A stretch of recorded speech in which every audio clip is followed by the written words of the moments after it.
Assalamualaikum warahmatullahi wabarakatuh. Perkenalkan, nama saya Sofwan Zafir Maulidi. Saya Emre Daniel Abzan. Kami dari kelas 10-6 kelompok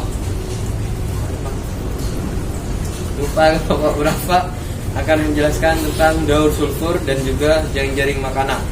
Nah, untuk yang jaring-jaring makanan ini, kelompok kami mengambil dari jaring-jaring makanan yang ada di darat di ekosistem sawah.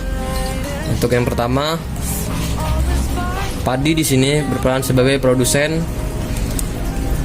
dan juga rumput-rumputan. Untuk konsumen tingkat 1, ada tikus yang memakan padi, belalang yang memakan padi juga, dan juga ulat yang memakan padi dan juga rumput-rumputan. Untuk konsumen tingkat 2 ditempati oleh ular, di mana tikus akan dimakan oleh ular. Untuk yang kedua, ada juga kodok, dan jangkrik akan dimakan oleh kodok, namun kodok akan dimakan oleh ular. Ular di sini berperan sebagai konsumen tingkat 2, bisa juga 3, atau predator. Ayam pun juga akan dimakan oleh ular. Di sini ayam sebagai konsumen tingkat 2 karena ayam akan makan ulat dan atau memakan jangkrik. Untuk elang, dia perannya menjadi sebagai predator. Dia akan memangsa ayam atau juga bisa ular.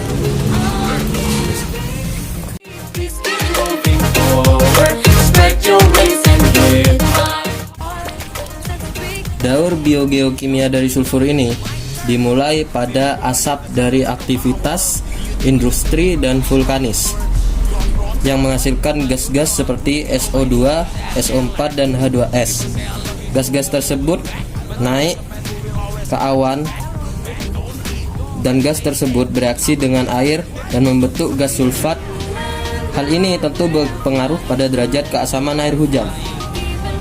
Gas sulfat yang terkandung di awan bersama dengan hujan atau presipitasi masuk ke dalam tanah. Nah, jika kandungan gas sulfat dalam curah hujan terlalu tinggi, maka curah hujan yang dihasilkan akan bersifat asam. Peristiwa ini biasa kita sebut dengan hujan asam, yang seperti kita tahu bahwa hujan asam bersifat korosif, mengancam kehidupan organisme dan dapat merusak bangunan.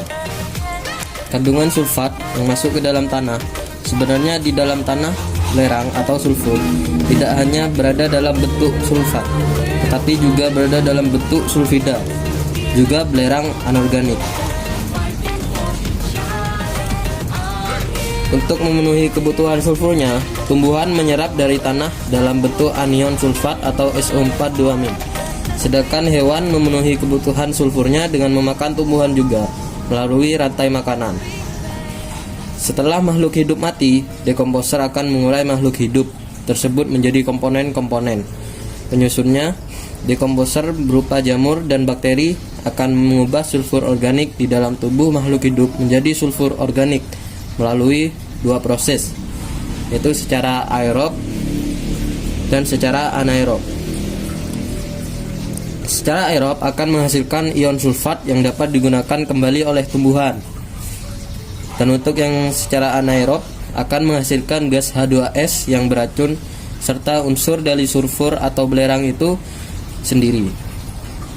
Makhluk hidup yang telah mati juga akan tertimbun di dalam tanah, dan dalam jangka waktu yang lama jasad tersebut akan berubah menjadi bahan bakar fosil yang tentu dapat digunakan dalam aktivitas industri, juga sebagai bahan bakar kendaraan bermotor, dan daur tersebut akan berulang secara terus-menerus untuk memenuhi kebutuhan makhluk hidup.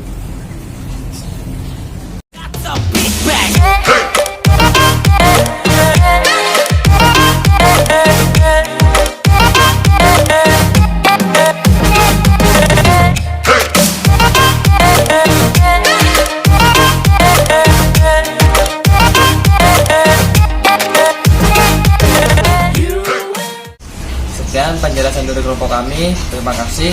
Wassalamualaikum warahmatullahi wabarakatuh.